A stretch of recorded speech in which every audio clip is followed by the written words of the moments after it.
and welcome to another Inside the Hatch exclusive interview. I am here with Alex Wright, defensive end edge rusher for UAB. This guy is a Conference USA All-Freshman in 2019, a second team All-Conference for Conference USA linebacker in defense for 2021, and a PFF 2021 Conference USA Defensive Player of the Year. Please welcome Alex Wright. How are you doing, man? I'm good. I'm happy to be here. Thank you for the opportunity. Listen, man, I'm really happy to talk to you. Like we spoke before, watching it tape really got me ready for this interview. So, you ready? I'm ready. Right. So let's start off with, how did you get started? Because I know this is not just starting from overnight. Of course, you got 6-7-year-old, you got recreation league football. I started out then, and then I took a break. It was I started from second grade to fourth grade.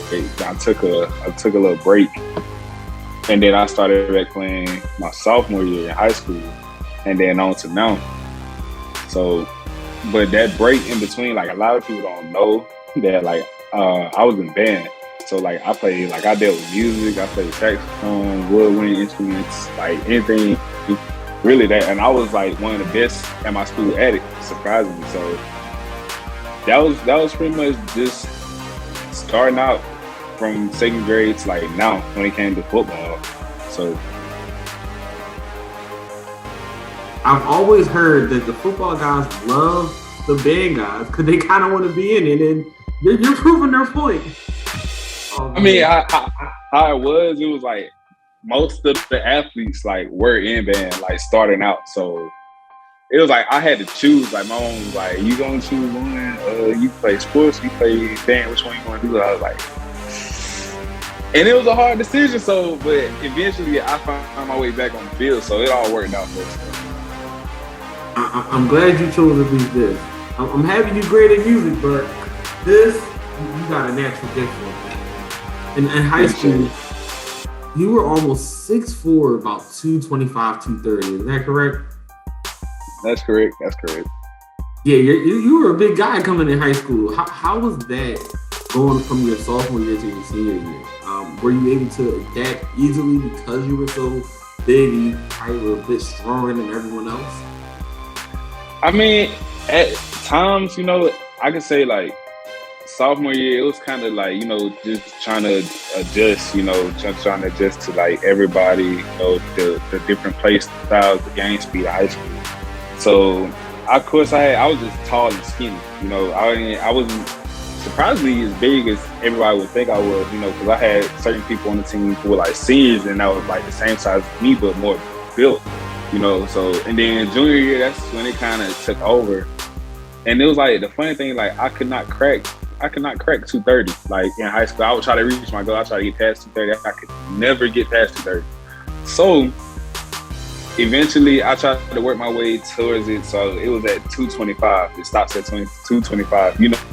Dealing with sports, from going from football to basketball, just running back and forth, it was kind of hard. So, just trying to feel the weight, and then sometimes the size could play a factor, because coming from classification, I was in 1A my senior year, but we was in 2A my sophomore year and junior year. So the competition and then the appearances other schools, it was a tower compared to people, just on the field when it came to me. So it was easy to kind of wean me out in front of everybody. So it was kind of oh, that's Alex. Everybody know Alex. He's big in the wiregrass. You can't miss him. So that's pretty much how it was going from sophomore year to my senior year.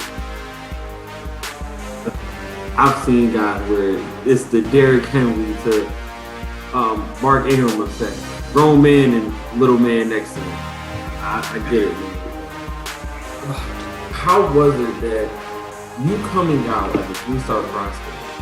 You had a ton of offers.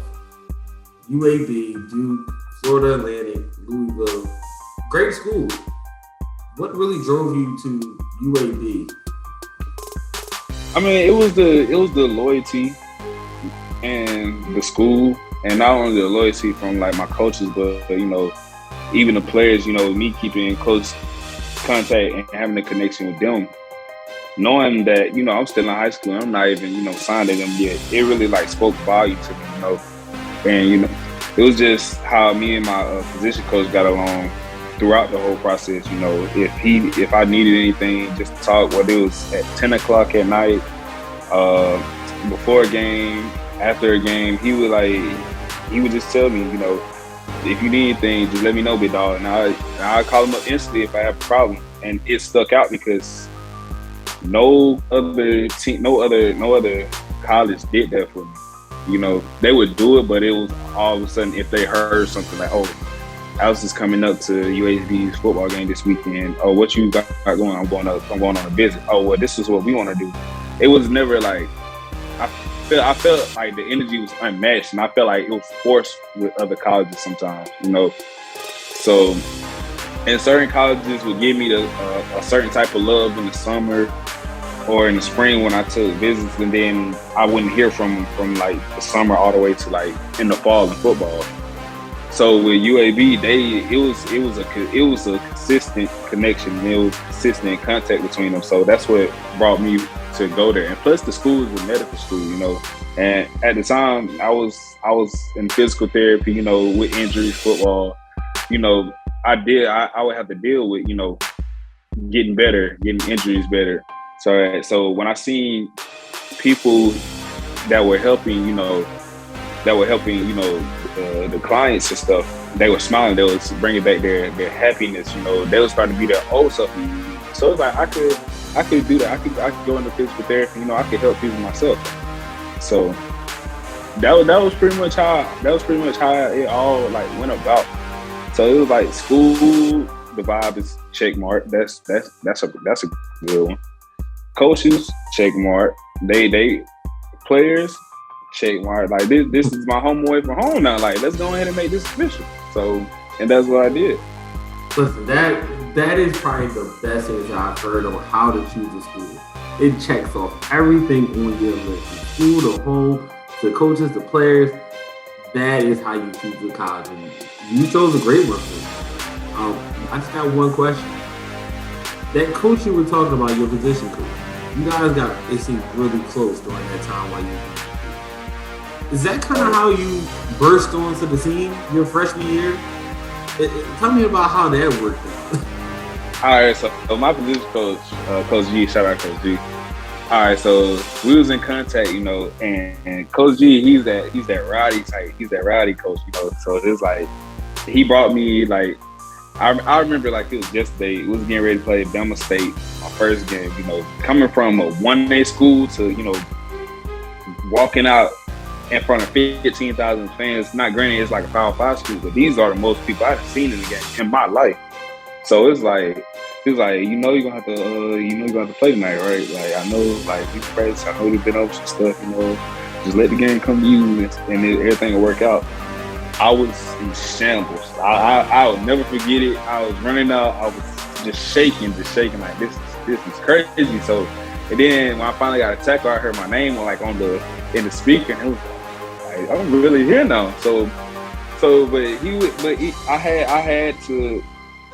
I had to just try to adjust quickly because with them bringing the program back around the time I was coming in, they was graduating 37 seniors. So it was like, all right, I have no choice but to get ready to adjust. So I had to adjust not only from, high school to college quickly, but I had to adjust to the game speed from high school to college quickly. So he played a crucial part in like my growth and my plan of like taking the game serious, and not only taking it serious, but doing the little things of the game serious. Where it came to, he taught me how to watch film, because I never knew how to watch film. Like in high school, I would just play. Okay, the play's over, play. He taught me the tendencies. He taught me what to look at. He taught me the schemes. Okay, they ran a play this how many times compared to passing this how many times they ran this on first down, how many times they ran this on third down. So he taught me all the keys to the game that I need to know to better myself, not only as an edge rusher, but as a leader on the field. So I tell you, I would never take him for granted for that, and I truly like appreciate him doing it because like I said, he have to do. He could have been one of those other coaches from the other college that only contacted me when they heard something good about me or something like that. No, like that was really like going to that was the person I looked up to. You know what I'm saying? So without him, I wouldn't be who I am today. Definitely shout out to your coach G. He seen the potential. He definitely nurtured it, and you ran away with it, man. All freshman team your first year, and you led the entire conference USA tackle for loss 86 as a freshman. That's coming out doing what you have to do. But I know 2020 is a year coach. How did that affect you with your growth? How did you deal with all of the things going on? And do you feel like that really hurt somewhat of your numbers? Because it was more of a down year, at least in terms of stats. But I mean, it was just a curveball, It was a real curveball. Not only curveball, just dealing with injuries at the same time, of course, everybody didn't know that COVID was going to take the effect that it did, So just adjusting, trying to adjust, not being able to work out in the summer as much and not being able to have access to, certain things that, would help me in the summer. It kind of hurt me in a bit, and it led me to being, out for the whole fall camp due to like injuries. So I couldn't get access. I couldn't, it was a very, very hard journey around that time, because at that time, I started dealing with, depression and stuff like that. Just seeing my teammates, being able to go out there and practice and going out there, to hit, it hurt me on the inside a little bit, and me and my coach, we talked about it sometimes, like going through, and it was just hard. It was real hard. So that's something I took and considered, going into this past year. And I was like, I'm not going to have a year like I did this past year, And my mindset kind of changed around with a lot of things, because I was the type of guy that would try to worry about, oh, we got this going on. But, and I had to switch from that to, okay, we're going to take this one day at a time. We're going to take this one step at a time to, choosing wisely in what you do, stop doing this certain things you did to, move in this type of way. So at that point, it was like, okay, I had to reevaluate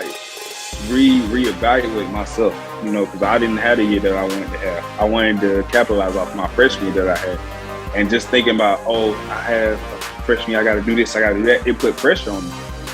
And I let it get that way, and I shouldn't have let it get that way. So that's why I was like, I can't, all that is done with.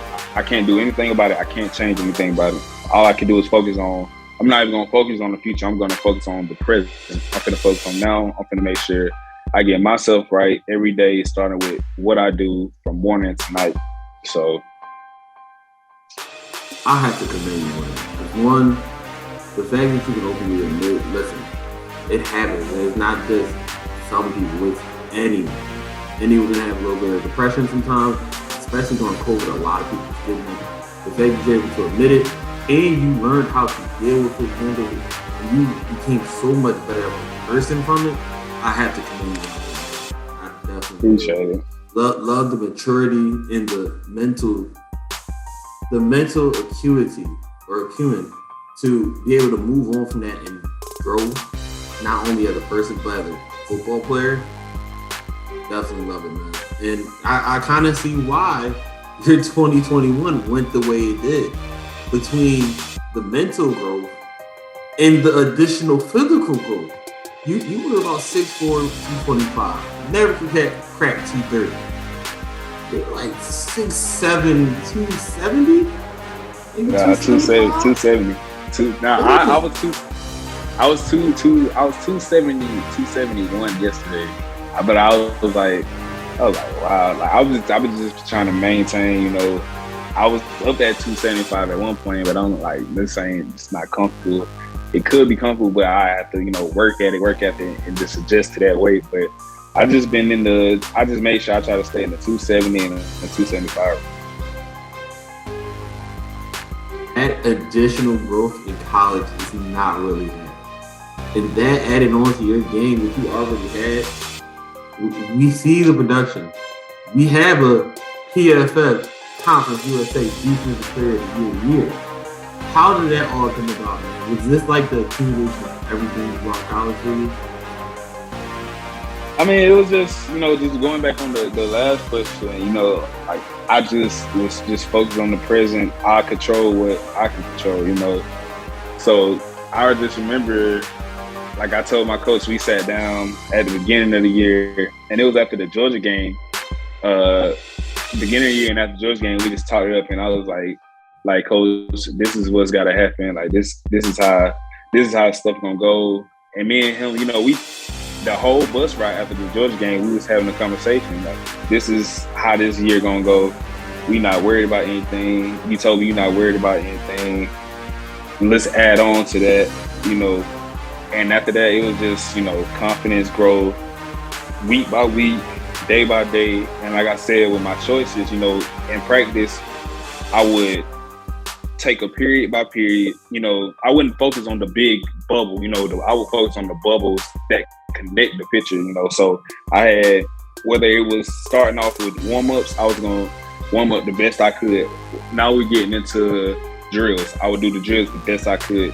Whenever it came to, you know, blitz against, you know, the starters on the offense, I'm doing that the best of my ability. So it's like from period to period to period to period, and each period I'm gonna do the best I can to better myself, and I'm gonna better the person across me.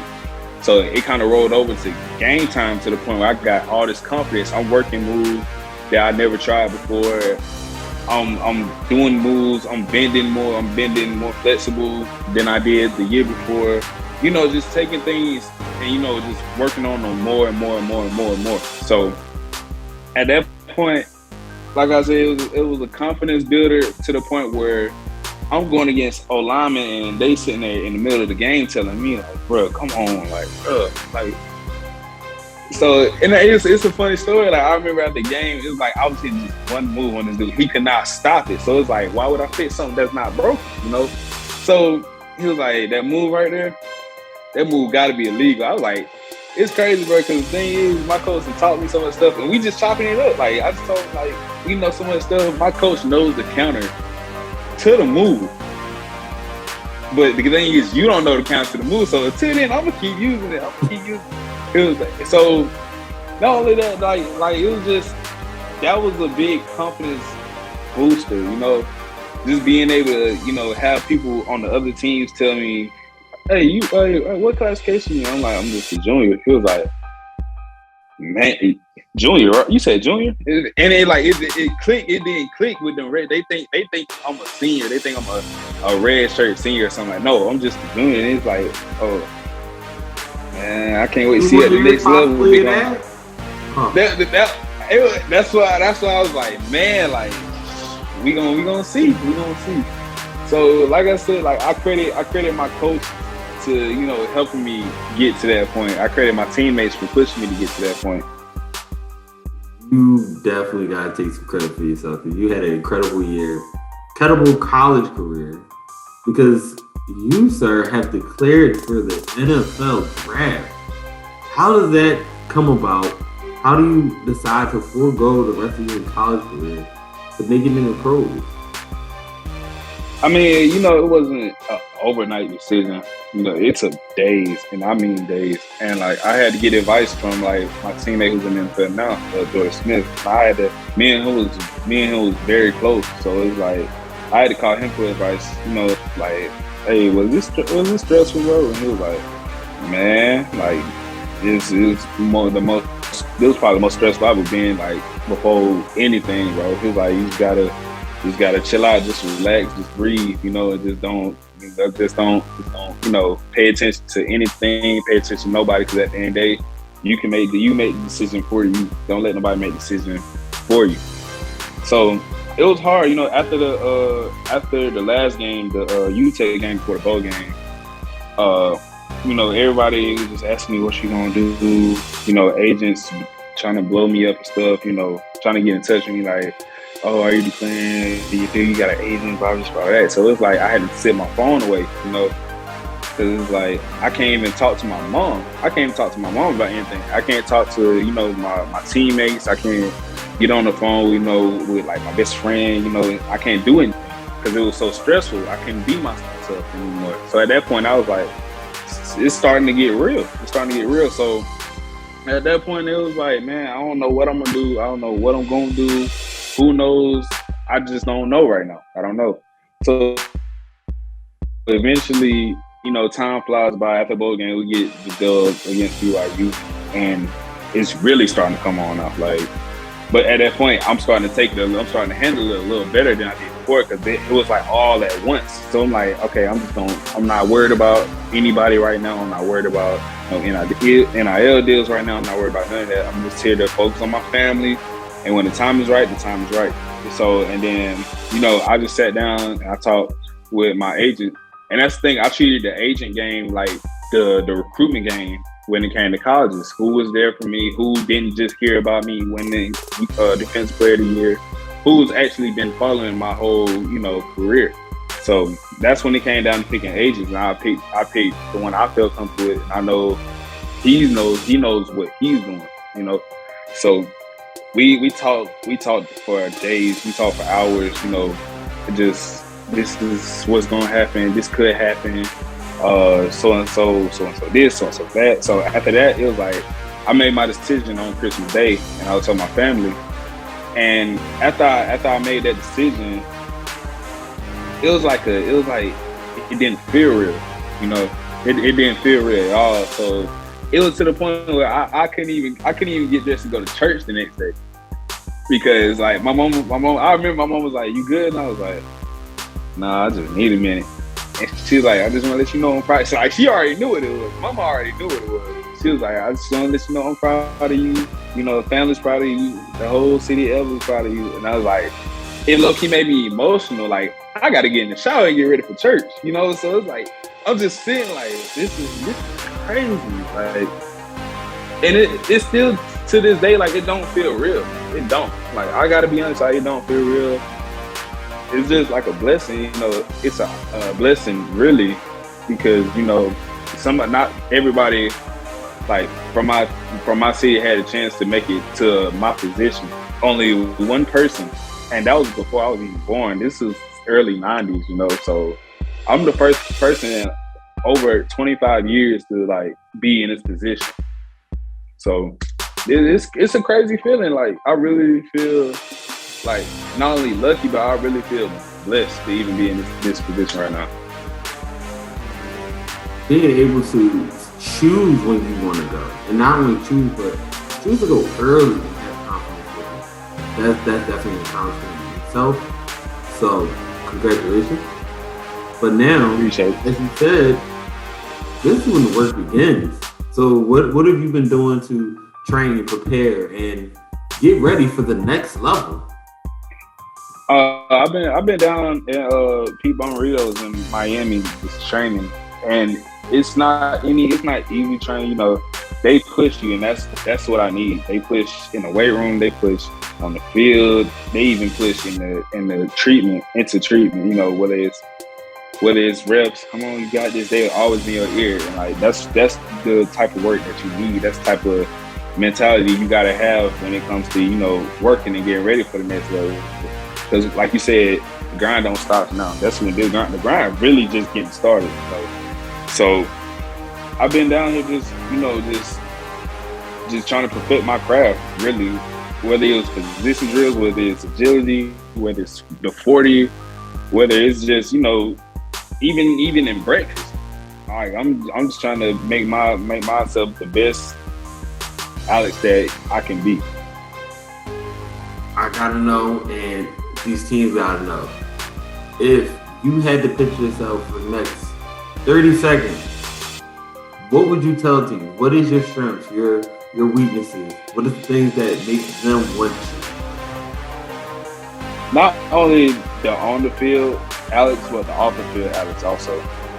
So whether it's I'm very big and detailed on the little things, you know. And the little things, people don't understand. The little things can take you so far in life, and people don't really realize that, and people don't really think about that. So I take care of the little things. You're gonna get the best Alex on each day. He just know Alex is gonna work his tail off. That's the main thing. Whether it's in the film room or whether it's out on the practice field, before practice, after practice, anything, you know. So I take what I do very, very serious, you know. So that's all I really gotta say. No, you work on the little things, man. That's it right there. The little things. So many people always try to get real fast or real strong, but some of the best players in the league are technical. And it's all about the little things. So I cannot wait to see where you go. I know you're training for the combine currently, but I definitely wish you nothing but the best of luck with that. And thank you for the great interview here. But before we get going, I want to go ahead and do something we call the lightning. This is just for all of our fans here and our viewers here. Get to know you a little bit better. So, got a few questions here. Quick fire. Are you ready? I'm ready. All right. So, first one is favorite movie. Ooh, like Mike, the first. Like Mike. That's all right. Favorite superhero. Black Panther. Favorite childhood movie. Scooby-Doo 2 Monsters Unleashed. People don't know about Scrappy-Doo. It's okay. We right here, man. Favorite football player. Marcus Ware. Marcus Ware? We talking current or we talking past? Which one? Oh, Which one? Period. We're talking period. Oh, the Marcus Ware. That's a great choice for you. Great choice. I get it. Favorite basketball player. Ooh, right now, I gotta go with Ja. I gotta go with Ja right now. Great choice. That low key MVP underdog possible. Low key. But MJ or Mike? MJ or LeBron? I gotta go with LeBron. It's crazy because it's like I thought Mike was GOAT, but LeBron breaking all these. He breaking every record. Yeah, every record right now. So it's like there's no choice. You gotta hand it to him. Favorite food. Chicken Alfredo. Man, I knew he was cool, man. And last but not least, you already might have said it, but a hidden talent, something that people would not know about. You already got us with the band stuff. So what else you got for us? That's really it. Text, man. That's really it. All right, well, how about this? What instruments did you play in? I played most of the woodwinds, really. It was even a point where you catch me from saxophone to even the alto, tenor, baritone. I even was on it at a clarinet at one point. Like I was that versatile, and like when it came to woodwinds, like I swear, like I swear. Listen, people, you heard it here first. He'll go ahead and sack your quarterback and then play a serenade for you on the field. Listen, Alex, definitely great talking to you. Love what you're doing. I wish you two nothing but the best. And for everyone else with this interview, thank you for watching another exclusive interview with Inside the Hashes.